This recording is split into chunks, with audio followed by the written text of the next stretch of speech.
I guess to outline the process here real quick, I've kind of wiped it off to get all the sanding dust off with a little bit of soapy water. Next we'll come back with the rubbing alcohol to get it nice and cleaned off. And then once that's had a chance to dry off, we've got a tack cloth here. You can pick these up at your auto parts stores or buy it online at Eastwood, whatever you prefer. So just wanted to give a little more info on this spray paint. Like I said, it's Spray Max brand 2K. It's hard to come by. You'd have to go to a real paint shop to get it, or ironically you can order it on Amazon, but as you can see, it is pretty potent stuff. You do want to make sure you're being safe with this stuff, so like I said, we used 3M respirator. They've got their specs on their website. If you look up Spray Max online, they've got instructions for how long to wait between coats. It's about 15 minutes, and what type of respirator you'll need, but definitely make sure you're using a respirator and that you've got some airflow.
Let the garage air out for a while. As you can see with this door open, I'm sure this whole thing's kind of swaying back and forth in the breeze. So we had that closed while we were painting, and now I can kind of come in here without worries of cyanide poisoning and dying, but hopefully you can kind of see there's a bit of a texture to it and some kind of smudginess.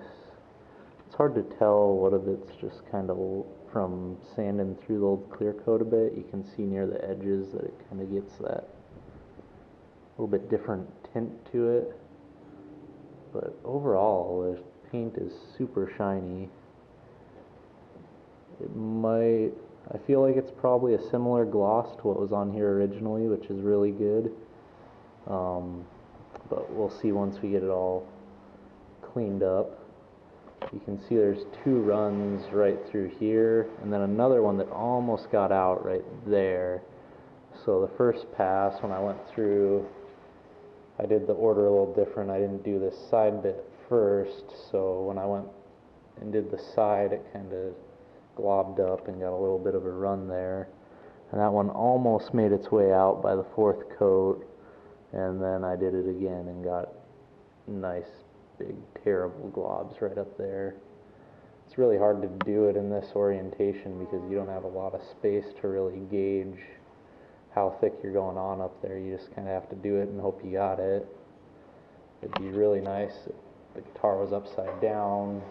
It's always easier to work from top to bottom, so when you're working from the bottom up, when you're spraying those last coats, they're running down. So usually it's a lot easier to not get runs working from the top down, but in this case this is not a lot of surface area, and that last pass I got a little carried away. I had been going a little light up there, and I decided to get a little slower with it and got way too much.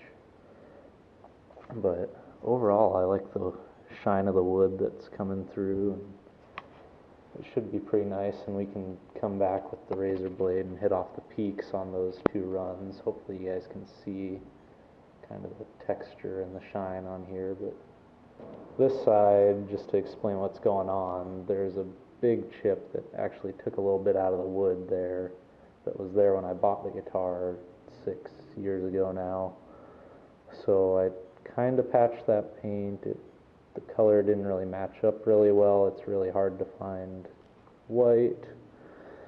So down to here had been patched before, and so expanded that out, sanded this back a little bit, but only kind of lightly scratched this area back in here. Took all the old clear coat off up here, and then just kind of lightly feathered it back. And then again you can see there's kind of it's not really a run as much as it is just a transition from where the passes were right here. But there's not really much coating back here, and it's on nice and thick up here.